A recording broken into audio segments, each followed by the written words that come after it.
Now let's take a step forward and unlock some powerful tools that Python lists come with. Imagine you have a to-do list. You can add tasks, remove completed ones, and sort them in order of priority. Let's look at the example here. To do, finish homework, comma, buy groceries, comma, call friend.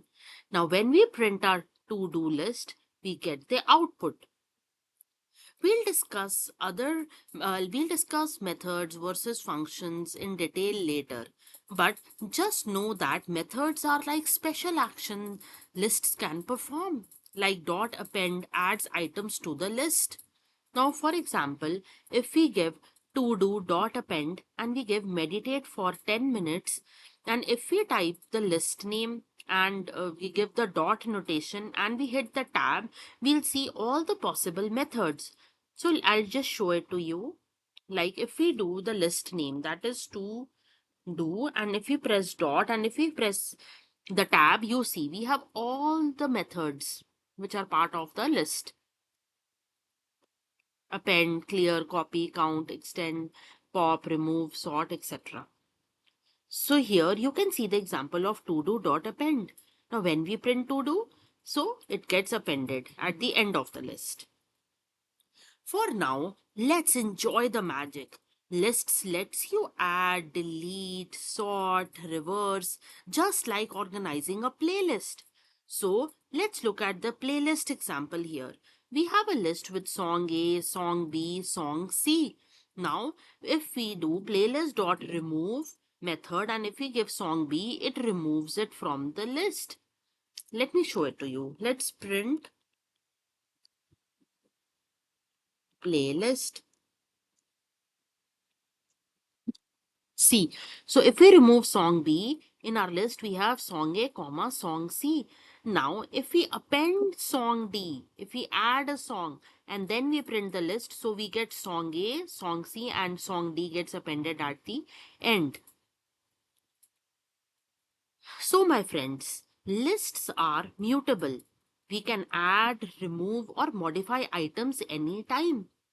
Lists are mutable, meaning you can change their contents. You can replace an item like updating your grocery list. So let's look at this. What does mutable mean? So for example, we have groceries list. We have milk, bread, butter. So if we want to replace milk with almond milk, we'll just give groceries.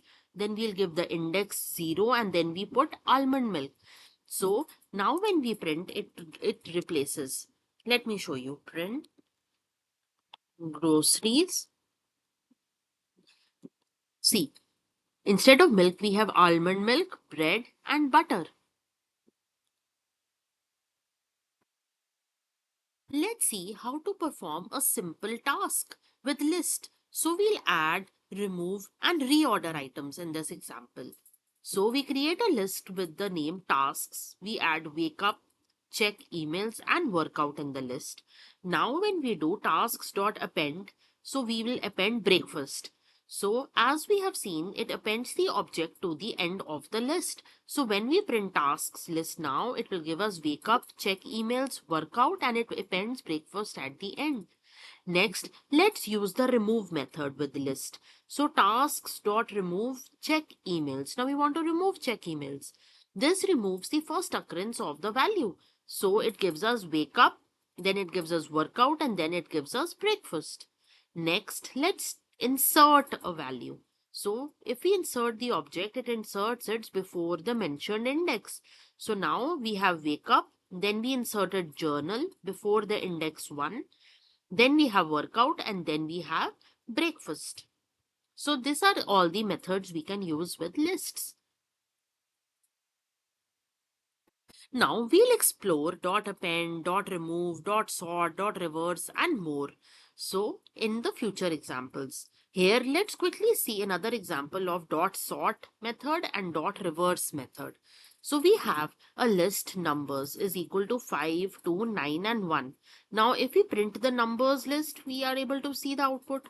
Now when we do numbers dot sort, so what happens? It sorts the entire list. So we get the output as 1, 2, 5 and 9.